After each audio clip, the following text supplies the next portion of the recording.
This week, a look back on the pandemic last year. the Diversity Council welcomes a guest speaker. Theater prepares for its spring musical. And Chief Photographer Tenley Wright brings you the latest sports coverage, all here on the MWHS Wildcat News.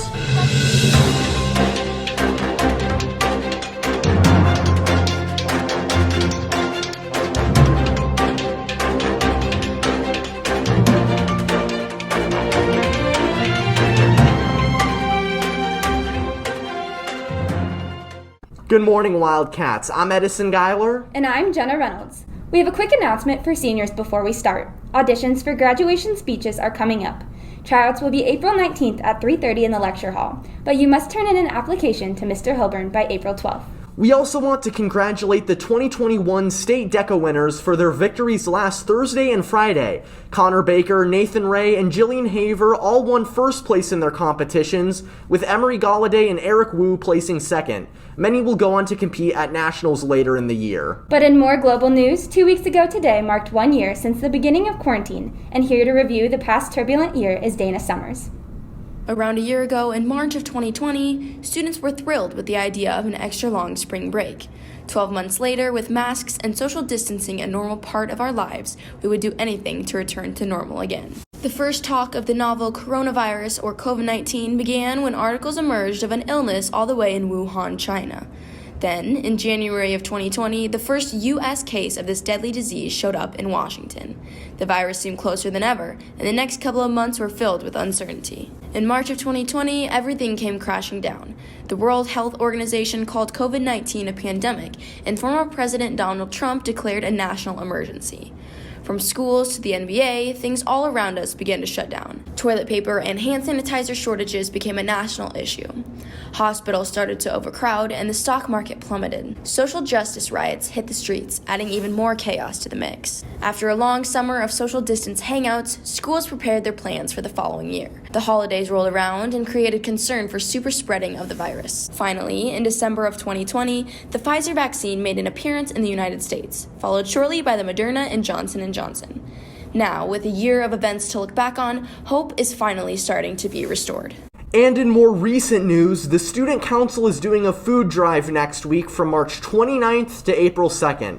Quality Times will collect donations throughout the week, which will be given to the Lydia House to honor Women's History Month. So you want to make sure to have those donations ready for next week.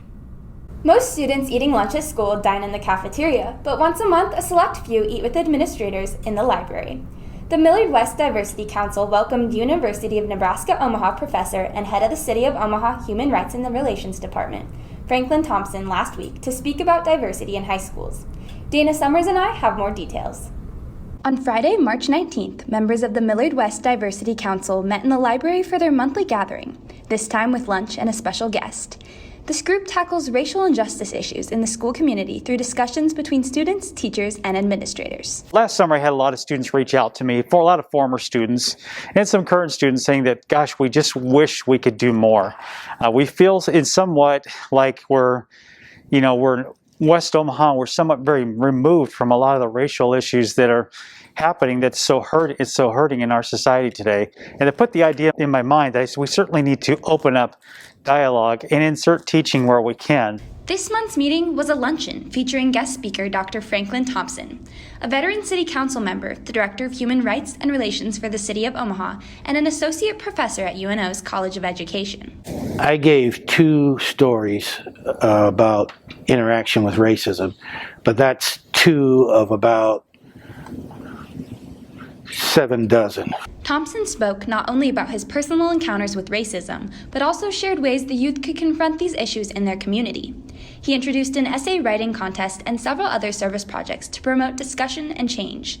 With this being the first guest speaker to attend their meeting, students welcomed these new ideas. I think it's great. I think it's a really big eye-opener and just kind of like a big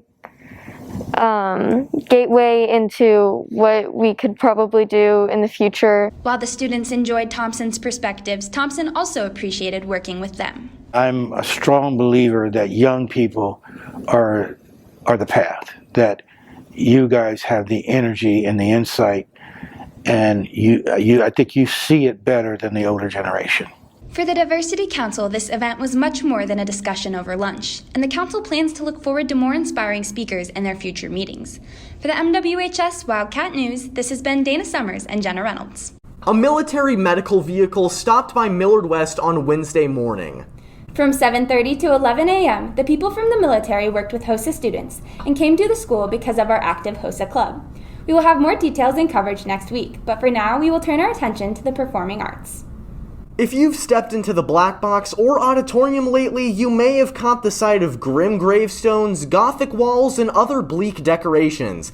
It seems like a picture taken on Halloween night, but it's right on schedule for the drama department, which is preparing for its spring musical, The Addams Family.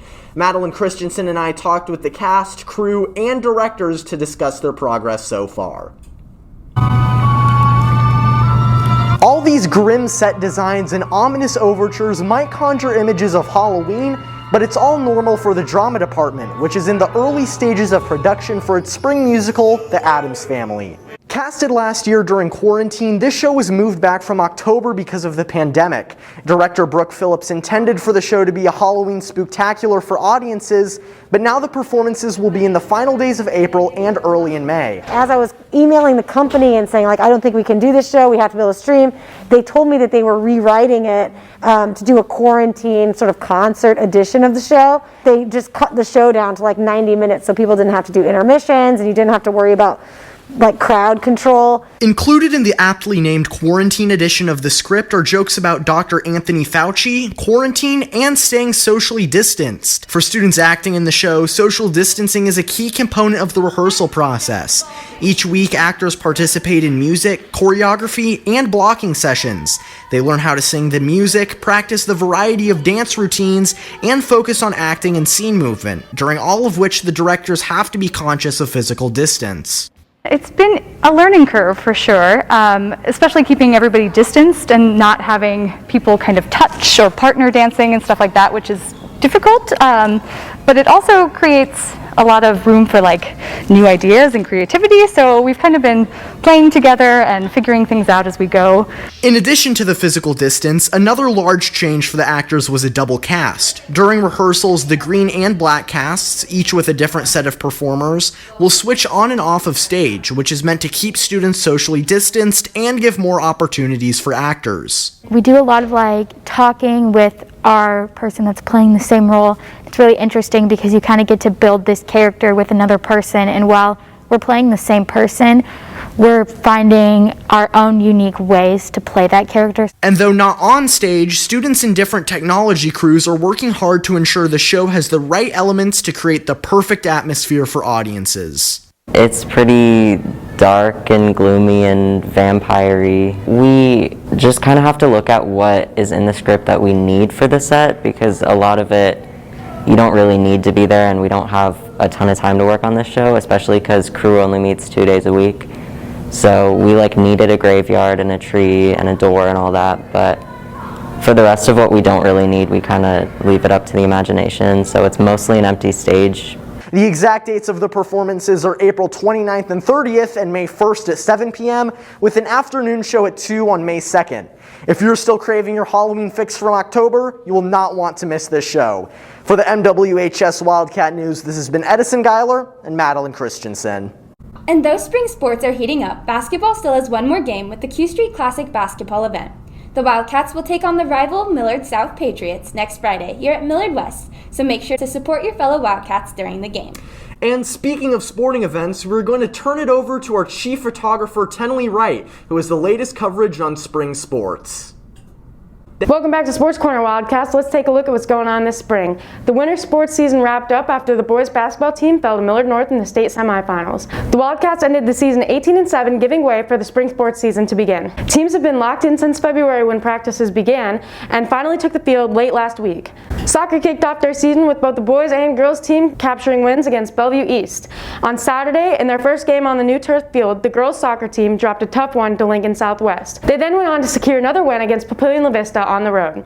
Baseball started off the season on Friday the 19th with 2 games in Kansas City. The first against Blue Valley, which they dropped 6-9, and the second against Mill Valley, which they won 11-6. They then returned to Omaha for their home opener, a doubleheader against Lincoln Southwest and Lincoln Northeast. They plated a combined 25 runs in the 2 games, beating Southwest 11-7 and Northeast 14-0. Boys golf teed up and started off their season yesterday with a duel against Burke at Pacific Spring. Track and field has also been hard at work and began their season at Concordia Invite in Seward, Nebraska. For the girls, Emmy Hull finished 5th in the 200. In the 800, Isabel Hartnett took 2nd and Molly Beast placed 4th. The 4x100 relay team took 3rd place as well. Thank you for catching this episode of Sports Corner. You can follow along with all Millard West varsity sports on our Strive TV channel. This has been Tenley Wright signing off. Thank you, Tenley. And that's all for this week, Wildcats. If you want to see the latest stories we produce, follow us on social media for updates and check out our online website where we publish content daily. For the MWHS Wildcat News, this has been Edison Geiler And Jenna Reynolds.